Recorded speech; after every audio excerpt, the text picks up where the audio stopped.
Hi പ്രിയപ്പെട്ടവരെ, ഞാൻ വളരെയധികം സന്തോഷത്തിലാണ്. കാര്യം നമുക്ക് 25,000 സബ്സ്ക്രൈബേഴ്സായി. അപ്പോൾ ഈ 25,000 സബ്സ്ക്രൈബേഴ്സിനോട് ഒരുപാട് നന്ദി. ഞാൻ പറയാതെ തന്നെ നിങ്ങൾ എൻ്റെ ചാനൽ സബ്സ്ക്രൈബ് ചെയ്തതിന് ഒരുപാട് നന്ദിയുണ്ട്. അപ്പോൾ ഈ ഒരു അവസരത്തിൽ നിങ്ങൾക്ക് ഞാൻ എന്താണ് സമ്മാനമായിട്ട് തരേണ്ടതെന്ന് ഞാൻ വിചാരിച്ചപ്പോൾ എൻ്റെ സ്പീച്ചാണല്ലോ നിങ്ങൾക്കിഷ്ടം. അപ്പോൾ എൻ്റെ ഒരു അനുഭവ കഥ ഞാൻ നിങ്ങളുമായിട്ട് ഷെയർ ചെയ്യാം. ഈ ഒരു ജേർണിക്ക് തൊട്ട് മുന്നേ ഞാൻ എടുത്ത ഒരു സ്ട്രഗിൾ. അപ്പോൾ നമ്മളെല്ലാവരും വിചാരിക്കും അല്ലേ, ഒരു സ്ട്രഗിൾ വരുമ്പോൾ ദൈവമേ എന്തിനെനിക്കിങ്ങനെ തന്നു, ദൈവമേ ഇപ്പം എന്താ ഞാൻ ചെയ്തത്, ഞാൻ ഒരു തെറ്റും ചെയ്തില്ലല്ലോ, എന്തിനെനിക്കിങ്ങനെ എന്ന് നമ്മളെപ്പോഴും വിചാരിക്കുമല്ലോ. അങ്ങനെ ഒരു ഫെഡപ്പായ ഒരു അവസ്ഥ എനിക്ക് 2025 ഡിസംബറിൽ സംഭവിച്ചായിരുന്നു. എനിക്ക് തല കറങ്ങുന്ന പോലെ, എനിക്ക് മെഡിക്കൽ ആങ്സൈറ്റി ഉണ്ട് ഓൾറെഡി ഉള്ളതാണ്.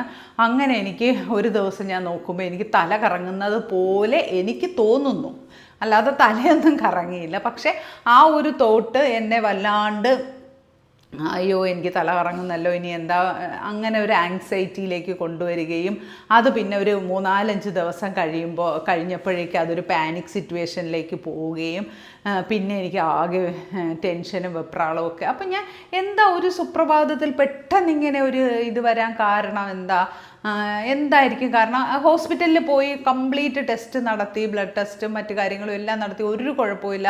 ഡോക്ടറിൻ്റെ കൈ പിടിച്ചിട്ട് പറഞ്ഞു ഇയാൾ പെർഫെക്റ്റ്ലി ഓൾറൈറ്റ് ആണ്, ഒരു കുഴപ്പമില്ല എന്ന് പറഞ്ഞിട്ട് പോലും എനിക്ക് യാതൊരുവിധ മാറ്റവും വന്നില്ല. അപ്പം ഞാൻ ആലോചിച്ചു, ഇത് എന്തോ യൂണിവേഴ്സ് എനിക്കൊരു ബ്ലെസ്സിങ് തരാൻ വേണ്ടി എന്നെ പരീക്ഷിക്കുന്നതാണല്ലോ. കാര്യം എൻ്റെ ലൈഫ് എന്ന് പറയുന്നത് അങ്ങനെയാണ്. ഞാൻ അങ്ങനെ നല്ല കംഫർട്ട് സോണിലിരിക്കുമ്പോൾ എന്നെ പിറകിൽ നിന്ന് വന്ന് ആരെങ്കിലും ചവിട്ടി കടലിലോ പുഴയിലോ തള്ളിയിടും. പിന്നെ ഞാൻ അവിടെ നിന്ന് നീന്തി നല്ലവണ്ണം അടുത്ത കരയിലെത്തുമ്പോഴാണ് വാവ്, ഇത് എന്തൊരു മനോഹരമാണ്, ഞാൻ അപ്പുറത്തെ കരയിലാണ് ഇരുന്നിരുന്നുവെങ്കിൽ ഇതൊന്നും എനിക്ക് കാണാൻ പറ്റില്ലായിരുന്നല്ലോ. അപ്പോൾ എന്നെ തള്ളിയിട്ടവർക്ക് ഒരുപാട് നന്ദി എന്ന് എപ്പോഴും ഞാനിങ്ങനെയാണ്. അത് കഴിഞ്ഞ് അടുത്ത് ആ കര മനോഹരമായ, പഴയതിലും മനോഹരമായ പുതിയ കരയിലെത്തി അവിടെ ആ ഒരു കംഫർട്ട് സോണിൽ വിരാജിച്ചുകൊണ്ടിരിക്കുമ്പോഴായിരിക്കും അടുത്ത ആരെങ്കിലും വന്ന് വീണ്ടും തള്ളിയിടുന്നത്. അങ്ങനെയാണ് ഞാൻ എൻ്റെ ഗ്രോത്ത്. അല്ലാതെ എനിക്കൊരിക്കലും ഞാൻ സ്വന്തമായിട്ട് പുഷ് ചെയ്ത് ഗ്രോത്ത് ഉണ്ടാക്കി വന്ന ആളല്ല. പിറകിൽ നിന്ന് ആരെങ്കിലും പിടിച്ച് തള്ളിയിട്ട് കഴിഞ്ഞാൽ ഞാൻ അവിടെ നന്നായിട്ട് സർവൈവ് ചെയ്യും. അതെൻ്റെ പ്ലസ് പോയിൻ്റാണ്. അങ്ങനെയാണ് ഞാൻ ഈ ഒരു ഗ്രോത്ത് വരെ എത്തി. അപ്പോൾ എനിക്ക് മനസ്സിൽ തോന്നി യൂണിവേഴ്സിൻ്റെ പരിപാടിയാണല്ലോ, ഞാൻ ഇച്ചിരി കംഫർട്ട് സോണിൽ ഇരിക്കുന്നത് കണ്ടിട്ട് പുള്ളിക്കാരനങ്ങ് ദഹിക്കുന്നില്ല. അപ്പോൾ എനിക്ക് മനസ്സിലായി. ഞാൻ മക്കളോട് പറഞ്ഞു, ഇത് എന്തോ ഒരു ബ്ലെസ്സിങ് തരാൻ വേണ്ടി എന്നെ പരീക്ഷിക്കുന്നതാണ്, ഈ പരീക്ഷണത്തിന് ഞാൻ നിന്നു കൊടുക്കൂല, ഇത് എനിക്ക് മനസ്സിലായി എന്നുള്ള രീതിയിൽ ഞാൻ ഓക്കെ എന്തോ അപ്പോഴെനിക്ക് മനസ്സിലായി അടുത്ത പുതിയ കരയിലേക്ക് എന്നെ തള്ളിയിട്ടതാണ് ഇത് എന്നുള്ളത് എനിക്ക് മനസ്സിലായി. ഞാൻ കുറച്ച് മെഡിസിൻസ് ഒക്കെ എടുക്കേണ്ടി വന്നു, അതൊക്കെ ശരിയാണെങ്കിൽ പോലും. അത് കഴിഞ്ഞിട്ട് അപ്പോൾ മക്കൾ പറഞ്ഞു ഇതിന് സൊല്യൂഷൻ എന്താ. അപ്പോൾ എന്തൊരു പ്രശ്നം വന്നാലും ഇപ്പം പ്രശ്നത്തിൽ നോക്കൂല, പരിഹാരം എന്താ നമ്മൾ ഡിസ്കസ് ചെയ്യുക, എന്താ പരിഹാരം, അപ്പം ഇങ്ങനെ വരുന്നു, ഇനി ഒറ്റയ്ക്ക് നിൽക്കാൻ പേടിയായിട്ടാണോ. അപ്പോൾ എല്ലാവരും വീട് നിറച്ച ആളായപ്പോൾ എനിക്ക് ശ്വാസം മുട്ടുന്നു വീട്ടിൽ. ഞാൻ പറഞ്ഞു എനിക്ക് ഒറ്റയ്ക്ക് നിൽക്കണം, എനിക്ക് എല്ലാവരും കൂടെ വീട്ടിൽ വന്ന് നിൽക്കേണ്ട, മക്കളുടെ ഫ്രണ്ട്സ് എല്ലാവരും വീട് നിറച്ചു എന്നെ ശുശ്രൂഷിക്കാനുണ്ട്. പക്ഷെ അപ്പോഴും എനിക്ക് അതൊന്നും വേണ്ട. പിന്നെ എന്താ, കല്യാണം കഴിച്ചാലോ, ഡിവോഴ്സി ആണല്ലോ. അപ്പോൾ ഒരു കല്യാണം കഴിക്കുന്നതിനെക്കുറിച്ച് മക്കൾ രണ്ടുപേരും ചിന്തയായിട്ട് വന്നു. ഞാൻ പറഞ്ഞു എനിക്ക് ഒറ്റയ്ക്ക് ജീവിക്കുന്ന സന്തോഷം ഇനി വേറൊരാളെ കൂടെ കൊണ്ടുവന്നിട്ട് നശിപ്പിക്കാൻ യാതൊരുവിധ ആഗ്രഹവും ഇല്ല, എനിക്കതിൻ്റെ ആവശ്യമേ ഇല്ല എന്ന് പറഞ്ഞാൽ അതും തള്ളിക്കളഞ്ഞു. അപ്പോൾ ഞാൻ എൻ്റെ അടുത്തൊരു വിഷ് പുറത്തെടുത്തു. ആ വിഷാണ് ഞാൻ നിങ്ങളുമായിട്ട് ഇന്ന് ഷെയർ ചെയ്യുന്നത്. ഞാൻ എൻ്റെ 50കളിലെ ജീവിതത്തെക്കുറിച്ച് ഞാനൊരു വീഡിയോ ഇട്ടിട്ടുണ്ടായിരുന്നു. അത് അത്യാവശ്യം എല്ലാവരും ഇഷ്ടപ്പെട്ട ഒരു വീഡിയോ ആണ്. 50കളിൽ ഞാൻ എങ്ങനെ ജീവിക്കണമെന്ന് ഞാൻ 30കളിൽ പ്ലാൻ ചെയ്തത്. അതുപോലെ എൻ്റെ ഒരു പ്ലാനിങ് ആണ് 60കളിൽ ഞാൻ എങ്ങനെ ജീവിക്കണം എന്നുള്ളത്. അതിലൊരു പ്രധാനപ്പെട്ട ഇതാണ് എൻ്റെ യൂട്യൂബ് ചാനൽ. 60 വയസ്സ് കഴിയുമ്പോൾ എൻ്റെ യൂട്യൂബ് ചാനലിൽ 1,00,000 സബ്സ്ക്രൈബേഴ്സ് ആകണമെന്നും ആ 1,00,000 സബ്സ്ക്രൈബേഴ്സിൽ നിന്ന് ഞാൻ ഇങ്ങനെ സംസാരിക്കുമ്പോൾ കുറച്ച് പേര് അത് കേട്ടിരിക്കുമെന്നും അങ്ങനെ എൻ്റെ 60കൾ ആൾക്കാരുമായിട്ട് മിങ്കിൾ ചെയ്യണമെന്നുമുള്ള ഒരു വിഷയം എനിക്ക് കുറച്ച് വർഷം കൊണ്ടുണ്ട്. അതിന് വേണ്ടിയിട്ടാണ് യൂട്യൂബ് ചാനൽ ഇടയ്ക്കിടയ്ക്ക് ആക്റ്റീവായിട്ട് വരുന്നത്. പക്ഷെ അതിൽ പ്രത്യേകിച്ച് കോണ്ടൻറ്റുകളോ ഒന്നും എനിക്ക് കിട്ടാതെ ഞാൻ ആകെ വിഷമിച്ച് ഇതെങ്ങനെ മുന്നോട്ട് കൊണ്ടുപോകും, തള്ളി 10,000 വരെയൊക്കെ എത്തിച്ചു. ഇനി ഇത് 1,00,000, പിന്നെ സമയമുണ്ട്. എനിക്കിപ്പോൾ 54 വയസ്സേ ആയിട്ടുള്ളൂ. 6 വർഷത്തെ സമയമുണ്ട്. ഈ 6 വർഷം കൊണ്ട് 1,00,000-ത്തിലേക്ക് എത്തിച്ചാൽ മതി. ആ ഒരു എയിം എനിക്കുണ്ടായിരുന്നു. അപ്പോൾ അങ്ങനെ ഞാൻ ഈ ഒരു സ്ട്രഗിളിങ് പീരീഡിൽ ഇരിക്കുന്ന സമയത്ത് ഒരു ദിവസം രാത്രി കിടക്കുമ്പോഴാണ് എനിക്ക് ഈ ഒരു ചിന്ത വന്നത്, എന്തുകൊണ്ട് ഇതൊരു കോണ്ടൻ്റ് ആക്കിക്കൂടാ. ഞാൻ ഏറ്റവും കൂടുതൽ സ്പെൻഡ് ചെയ്തിട്ട് ഇപ്പം പഠിക്കുന്നത് ഒരു 4-5 വർഷം കൊണ്ട് ഇതിലാണല്ലോ, അപ്പോൾ ഇതെന്തുകൊണ്ട് എനിക്ക് ചെയ്തുകൂടാ എന്ന് വിചാരിച്ച് ഒരു രാത്രി ഉറങ്ങിക്കിടന്ന് പിറ്റേ ദിവസം രാവിലെ എഴുന്നേറ്റ് ആദ്യത്തെ വീഡിയോ ചെയ്യുകയും ആ വീഡിയോ അന്ന് ഞാൻ വീഡിയോ ചെയ്യുന്ന സമയത്ത് 10,000 സബ്സ്ക്രൈബേഴ്സേ ഉണ്ടായിരുന്നുള്ളൂ.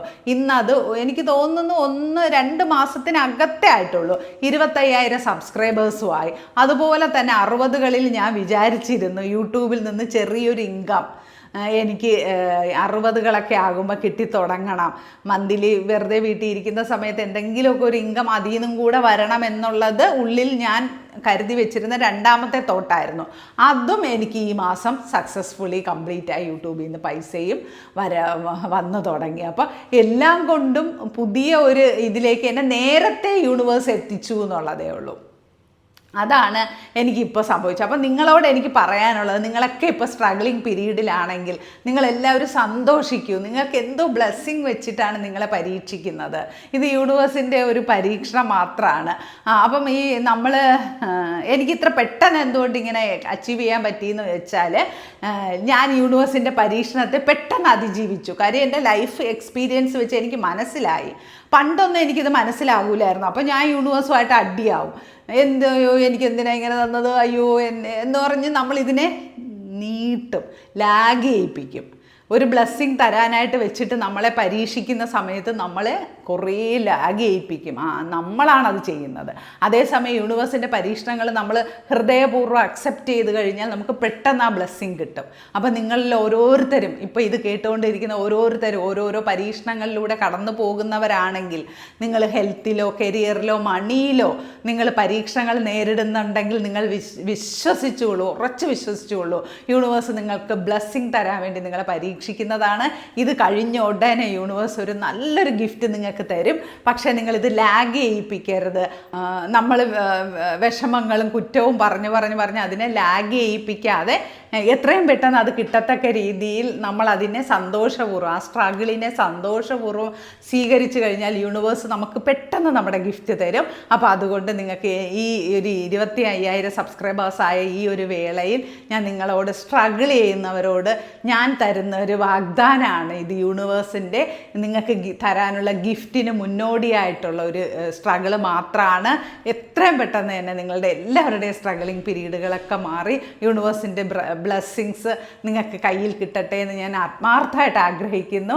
അതുപോലെ വേറൊരു കാര്യം എനിക്ക് പറയാനുള്ളത്, ഇത്രയും പെട്ടെന്നാണല്ലോ, ഒരു ഷോർട്ട് പീരീഡിലാണ് നിങ്ങളെല്ലാവരും എന്നിലേക്ക് എത്തപ്പെടുന്നത്. അപ്പോൾ നിങ്ങൾക്ക് ഒരുപാട് പേർക്ക് എന്നെ വിളിക്കണമെന്ന് ആഗ്രഹമുണ്ട്, നിങ്ങളുടെ പ്രശ്നങ്ങൾ പറയണമെന്ന് ആഗ്രഹമുണ്ട്, എനിക്കും അത് കേൾക്കണമെന്നും ആഗ്രഹമുണ്ട്. പക്ഷേ എനിക്കാകെ 24 മണിക്കൂർ, അതിൽ കുറേ സമയം ഉറങ്ങണം, കുറേ സമയം എനിക്ക് വേറെ ജോലിയുണ്ട്. ക്രിയേറ്റീവ് സ്റ്റിച്ചിങ് ക്ലാസ് എന്ന് പറയുന്നത് എൻ്റെ ഉപജീവന മാർഗ്ഗമാണ്. അപ്പോൾ അതിന് വേണ്ടി ടൈം സ്പെൻഡ് ചെയ്യണം. അങ്ങനെ വരുമ്പോൾ എനിക്ക് വളരെ കുറച്ച് ടൈമേ കിട്ടാറുള്ളൂ. അപ്പോൾ ആദ്യമൊക്കെ വിളിച്ചവരൊക്കെ ഞാൻ എടുത്തായിരുന്നു. കാര്യം 1-2 പേരൊക്കെ വിളിക്കുമ്പോൾ നമുക്ക് പ്രശ്നമില്ലല്ലോ. ഇപ്പോഴെന്ന് പറഞ്ഞാൽ ഒത്തിരി പേരിങ്ങനെ വിളിക്കുന്നുണ്ട്. ഞാനൊരു വാട്സപ്പ് കൂട്ടായ്മ തുടങ്ങിയിട്ടുണ്ട്. അതിലും 100-300ഓളം പേരായിട്ടുണ്ട്. അപ്പോൾ ആ ഗ്രൂപ്പിലാണെങ്കിലും നമുക്കങ്ങനെ സിസ്റ്റമാറ്റിക്കായിട്ട് വർക്ക് ചെയ്യാൻ ഉള്ള ടൈം എനിക്കില്ല. അപ്പം ഞാൻ ഓർത്തു, എന്തുകൊണ്ട് ഞാൻ എൻ്റെ ഒരു ചെറിയൊരു എമൗണ്ട് പേ ചെയ്തുകൊണ്ട് കുട്ടികൾക്കൊരു ഗൈഡൻസ് കൊടുത്തുകൂടാ. കാര്യം അവരെന്നെ തേടി വന്നിട്ട് അവർക്കൊരു ഗൈഡൻസിന് വേണ്ടിയിട്ടാണല്ലോ അവർ വരുന്നത്.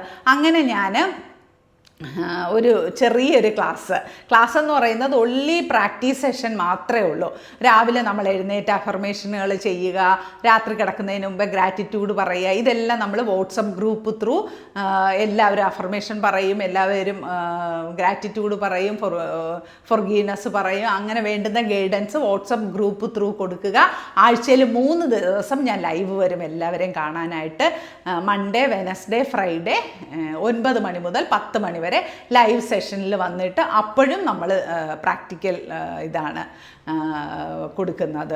നമ്മൾ ഒന്നിച്ച് മെഡിറ്റേഷൻ ചെയ്യുകയും എല്ലാം ചെയ്യും. അങ്ങനെ ഒരു മാസത്തേക്ക് വെറും 500 രൂപ മാത്രമാണ് ചിലവ് വരുന്നത്. അപ്പോൾ എനിക്കൊരു ചെറിയ ഇൻകവുമായി, ബാക്കി വരുന്നവർക്കും ഫ്രീ അല്ലല്ലോ, അവർക്കും പൈസ തന്നു വരുമ്പോൾ ആ ഒരു എന്താ പറയുക, ഒരു ടീച്ചർ സ്റ്റുഡൻറ്റ് ബന്ധവും ആകും. അങ്ങനെ വരുമ്പോൾ കുറച്ചുകൂടി അതിനൊരർത്ഥം ഉണ്ടാകും. നമുക്കിപ്പം പൈസ ഇല്ലാണ്ട് ജീവിക്കാൻ പറ്റില്ലല്ലോ, എല്ലാം സൗജന്യമായിട്ട് അങ്ങനെ ചെയ്യാൻ പറ്റില്ലല്ലോ. അതുകൊണ്ടാണ് കേട്ടോ ചെറിയൊരു ഫീസ്. നിങ്ങൾക്കറിയാലോ, ഞാനൊക്കെ ഓരോ കോഴ്സിനും നല്ല എമൗണ്ടാണ്. ഇതിൻ്റെ കൂടെ ഇപ്പുറത്ത് 1, 2 പൂജ്യം ഇട്ടിട്ടാണ് കോഴ്സിന് ചേർന്നിട്ടുള്ളത്. പക്ഷേ ഞാനിത് നിങ്ങളെപ്പോലെ സാധാരണക്കാർക്ക് വേണ്ടിയിട്ട് ചെയ്യുന്ന ഒരു കോഴ്സാണ്. എനിക്കും കൂടി വേണ്ടിയിട്ട് നമ്മളൊന്നിച്ച് നിങ്ങളും ഞാനും ഒന്നിച്ച് പ്രാക്ടീസ് ചെയ്യുന്നു. Only practice സെഷനാണ്. തിയറിയൊക്കെ എനിക്കറിയാവുന്ന കാര്യങ്ങളെല്ലാം യൂട്യൂബിലൂടെ പറഞ്ഞു തരും. പ്രാക്ടിക്കലി ചെയ്യിക്കുന്നു കുട്ടികളെ. അതൊരു എന്താ പറയുക, രാവിലെ എഴുന്നേൽക്കുമ്പോൾ നമ്മൾ അഫർമേഷൻ പറയുക, രാവിലെ എഴുന്നേൽക്കുമ്പോൾ നമ്മൾ ഗ്രാറ്റിറ്റ്യൂഡ് പറയുക, രാത്രി കിടക്കുന്നതിന് മുന്നേ അത് പറയുക, ഇത് പറയുക എന്ന് പറയുന്ന ഒരു ഗൈഡൻസ് ഞാനും ചെയ്യും, നിങ്ങളും ചെയ്യണം. അങ്ങനെ ഒരു ഗൈഡൻസാണ് ഞാൻ ഇതുവഴി ഉദ്ദേശിക്കുന്നത്. അപ്പോൾ അതിനൊരു എല്ലാ ദിവസവും ചെയ്യണം എന്നുള്ള ഒരു സ്ട്രിക്റ്റ് വാണിംഗ് ഉണ്ടാവും. ഒരു ഗ്രൂപ്പിൽ 100 പേരുണ്ടെങ്കിൽ 90 പേരും ചെയ്യുമ്പോൾ നമ്മൾ 10 പേര് മാത്രം മടിയുള്ളവരും ചെയ്യാൻ നിർബന്ധിതരാകും. അങ്ങനെ ഒരു പോസിറ്റീവ് കമ്മ്യൂണിറ്റി, അങ്ങനെ ഒരു പോസിറ്റീവ് കൂട്ടായ്മയാണ് ഞാൻ ഉദ്ദേശിക്കുന്നത്. അതിലാർക്കെങ്കിലും താല്പര്യം ഉണ്ടെങ്കിൽ വാട്സപ്പ് നമ്പർ ഞാൻ താഴെ കൊടുത്തേക്കാം. ആ നമ്പറിൽ എന്നെ കോൺടാക്റ്റ് ചെയ്താൽ വെറും 500 രൂപ ഒരു മാസത്തേക്ക് അടച്ചാൽ നിങ്ങൾക്ക് അതിൽ ജോയിൻ ചെയ്ത് ഞാനുമായിട്ടൊരു ബന്ധം സ്ഥാപിക്കുക. അപ്പോൾ നിങ്ങൾക്ക് എല്ലാവർക്കും എൻ്റെ ഹൃദയം നിറഞ്ഞ നന്ദി പറഞ്ഞുകൊണ്ട് അടുത്ത വീഡിയോയിൽ കാണാം.